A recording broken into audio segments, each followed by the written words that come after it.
Egunon, El Faro, de Robert Eggers, de 2019.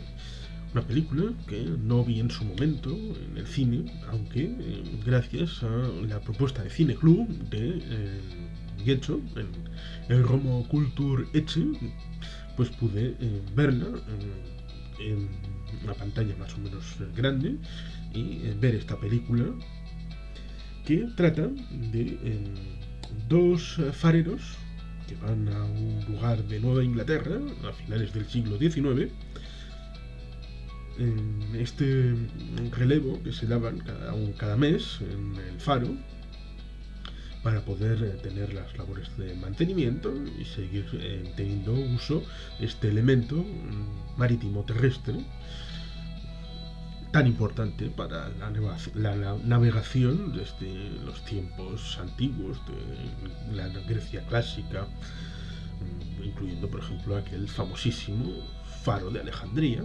luego destruido por un terremoto, lamentablemente, que fue uno de los 7 elementos arquitectónicos de la clasicidad del elemento clásico. Bueno, pues tenemos esta propuesta de Robert Eggers con Willem Dafoe y con Robert Pattinson, en modo de chiste. Es un faro dirigido por Bulko y Batman. Bueno,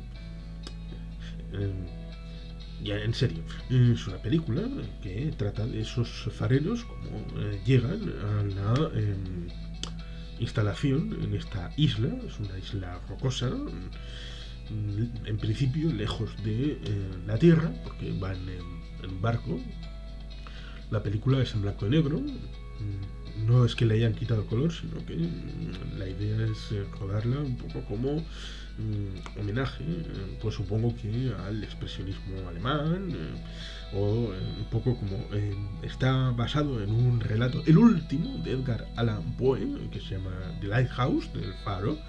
Pues supongo que para meterse en esa atmósfera poesca de Poe, pues el blanco y negro, la fotografía en blanco y negro, pues parece ya lo más apropiado, ¿no?, para trasladar ese elemento. ¿Por qué puede chocar, como me pudo chocar más o menos la inmersión en la historia?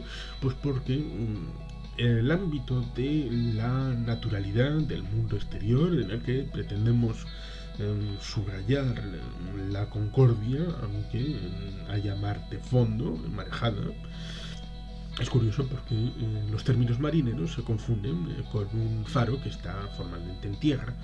Pero bueno, pues debajo de esta película pues subyace la tempestuosidad y la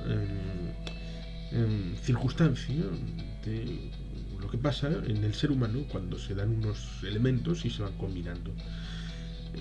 Claro, ¿qué es un faro? Es muy interesante. ¿Qué es un faro?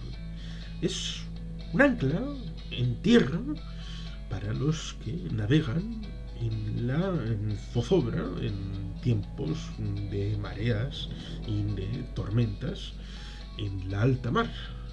Es un punto al que saber dirigirse, un punto de serenidad y tranquilidad para guiar los pasos con viento de cara y siempre a babor.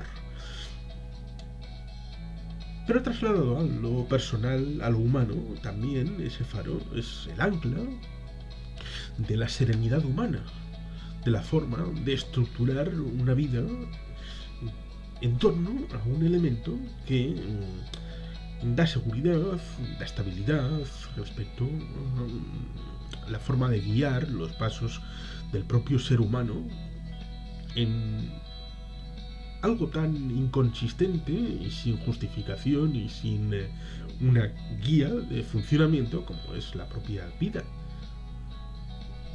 Es siempre un descubrimiento de qué va a pasar el día siguiente y al otro, y al otro, y al otro, porque no hay una navegabilidad dispuesta o predispuesta para que sigas el cuaderno de bitácora y puedas avanzar con la solidez de lo conocido.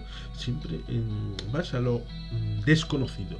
Es un viaje a el país desconocido, como diría Shakespeare. replicado en El País Desconocido, la película Star Trek 6. Una gran película. Bueno, pero volviendo a esta película de Robert Eggers, pues claro, ¿qué pasa cuando dos seres humanos, el personaje de Willem Dafoe y el de Robert Pattinson, mm, se encuentran con que tienen que convivir un mes en solitario en la isla sin ningún otro elemento ni aliciente más que el de trabajar y dormir y comer y trabajar, comer y dormir sin posibilidad de nada más? Claro, ese elemento, hasta qué extremos puede llegar el ser humano, como solamente voy a hacer un elemento, el de la película, que habla el personaje de Willem Dafoe, que cuando están entretenidos los marineros en alta mar, pues están bien, pero cuando hay calma chicha y todo se relaja, no hay viento, no hay posibilidad de hacer absolutamente nada, porque todas las tareas están hechas, uy, ahí entonces empiezan los problemas para la tropa. Porque entonces, cuando está la gente sin actividad y con posibilidades de darle al tarro, comérselo y darle vueltas a todas las circunstancias, entonces el ser humano se vuelve peligroso. Que es un poco lo que pasa en esta película con elementos respecto al liderazgo, al mando, a la relación entre personas, claro, elementos curiosos que en un primer visionado pues no lo vas a coger con mucho gusto. Tal vez sin necesidad de un segundo visionado puedes ir reflexionando sobre ellos, sobre el psicoanálisis, Carl Jung y sus teorías, elementos mitológicos que se van metiendo ahí, elementos como el alcoholismo, eh, el juego de el agua contaminada, que también en alta mar es un problema porque hasta no demasiado reciente, pues claro, el agua estancada se corrompe y por eso había que, claro, el agua de lluvia, todas esas cosas y claro, también, ¿por qué no? Elementos de como erotismo y de elementos de género en los roles que pueden ir asumiendo o no asumiendo, porque claro, esta película habla de interpretación, porque Robert Eggers lo que deja es muchos cabos sueltos para que el espectador participe de las lecturas posibles respecto a la película, deja un campo abierto para que el espectador juegue con su imaginación y por esta circunstancia de todo esto hay la posibilidad de evaluar la construcción de la identidad, de cómo los seres humanos van dejando en principio de ser unas unidades casi clónicas, casi una producción como si fueran salchichas, parir y sale un ser humano, y luego otro, y prácticamente, claro, el individualismo tiene mucha importancia porque cada ser humano se va construyendo su propia forma de ser en base a sus experiencias, en base a sus lecturas, en base que es algo que le echan cara el personaje de Willem Dafoe al de Robert Pattinson diciendo no te fías a ti leído, como que solamente hubiera leído los prospectos de los medicamentos y ya está.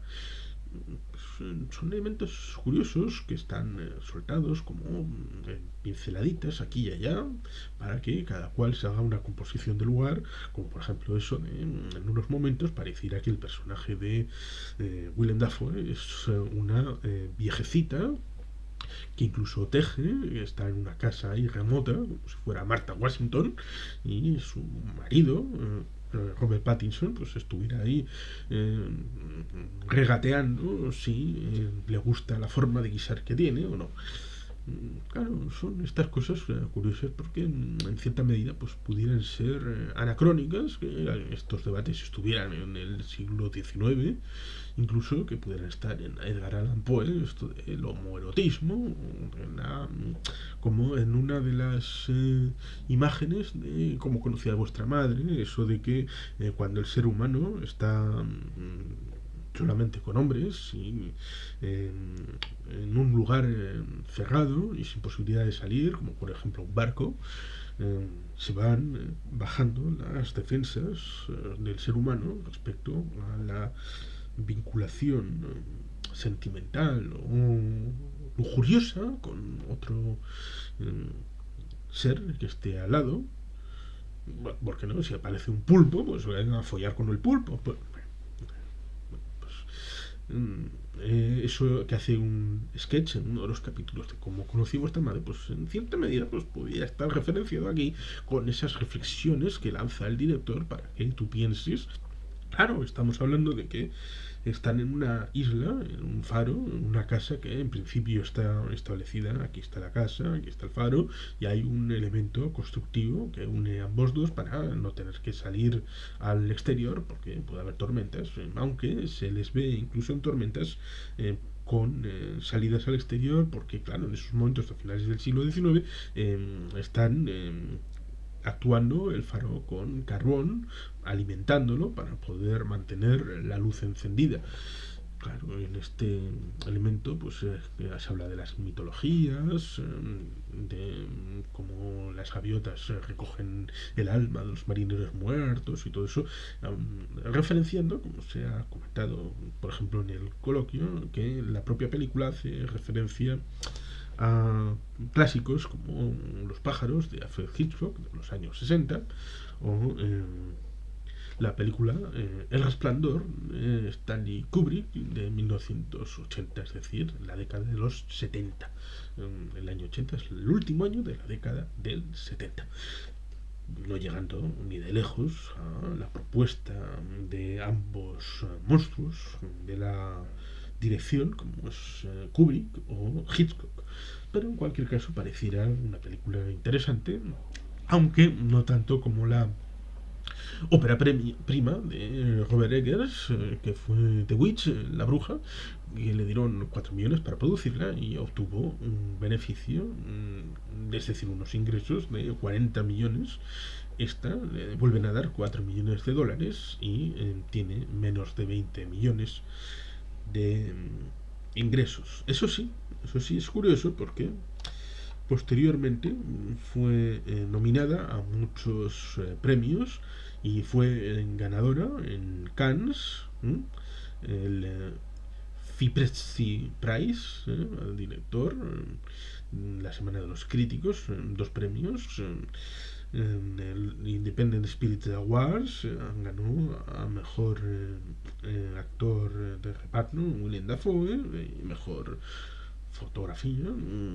Ganó también en London Film Critics Circle con el premio a Robert Pattinson, también en San Diego Film Critics Societies Best Cinematography y bueno, Satellite Awards a mejor actor de reparto William Dafoe, Seattle Film Critics Society mejor actor de reparto William Dafoe, es decir, un elemento pues que tuvo su repercusión en el ámbito de la crítica, llegando en esa infame Rotten Tomatoes al 90% de aprobación.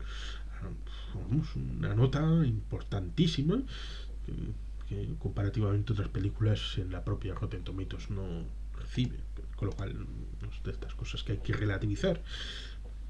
En mi punto de vista no llega al duelo interpretativo de La huella entre Michael Caine y Laurence Olivier, una película de 1972 que está referenciada en este canal. Pero bueno, las interpretaciones se ve que están cargadas de pozo y de deseo, de ser profesionales, de hacer un buen trabajo y por tanto con estas reflexiones acerca de la construcción del ser humano, de todas estas vicisitudes en soledad, claro, hasta qué punto, porque si te dicen vas a estar 4 semanas con este ser humano y luego te sacamos y hacemos el relevo, claro, ¿cuándo te rompes? Mm, Abres las compuertas a horas el día antes por la tarde, cuando ya sabes que al día siguiente la gabarra te va a venir a recoger y le dices las cosas, pero ¿y si la gabarra no viene? Y tienes que seguir estando con esa persona conviviendo. ¿Cuánto tiempo más? Es un poco como, por ejemplo, podía haber pasado en los sótanos o en los búnkers, en la Guerra Fría, en una guerra atómica, que tienes que convivir. Y claro, es que, si te pones a pensar, cuando eh, la gente se vuelve loca dentro del búnker en películas de ciencia ficción, dices, nosotros no pasaríamos eso, nosotros somos mucho mejores, ¿eh? Claro, habría que situarse en el momento y en el lugar. O, por qué no decirlo, eh, se puede trasplantar esta situación a una casa en tierra en periodo de confinamiento, por ejemplo, con una pandemia, en el que tienes que convivir durante, en principio, 15 días, pero luego se prorroga y se vuelve a prorrogar y vuelve a prorrogar y vuelve a prorrogar, casi hasta 3 meses, sin salir de casa, con las mismas personas. ¿Cómo sería esa convivencia? ¿Hasta qué límites estaría dispuesto a traspasar el espíritu humano sin entrar en decadencia, desmoronarse y romper esa convivencia? Son reflexiones muy interesantes, aunque claro, visto desde fuera de la película, meterse en esta forma inmersiva en este mundo un poco desquiciado, pues puede ser un choque que pueda llevar a un extrañamiento respecto a la película. Una película que en principio trata de ser terror psicológico, pero con unos elementos intelectualoides, de una forma de aproximación que en cierta medida pues anclan su forma de estructurarse respecto a los clásicos, la Grecia clásica, y elementos como Prometeo, que coge el fuego de los dioses, aunque luego acabará pagándolo y muy caro el haberse atrevido a robar el fuego de los dioses para dárselo a los hombres. ¿Es buena película? ¿Es mala película? ¿Te gustará a ti, señor espectador, señora espectadora, humano, marciano? ¿O no? ¿O será una película para ver una vez y pasando que hay que circular? Yo no creo que la vuelva a ver. La he visto una vez, he reflexionado sobre ella y puede que reflexione más sobre ella, pero no creo que la vuelva a ver. ¿Por qué? Pues porque creo que lo que me transmite la película con un solo visionado, para mí, yo creo que es más que suficiente. Igual con el tiempo la vuelvo a ver, nunca se sabe. De este agua no beberé. ¿Se puede asegurar? No. Y sin más, es que ricasco, agur brogat. Betty helpen.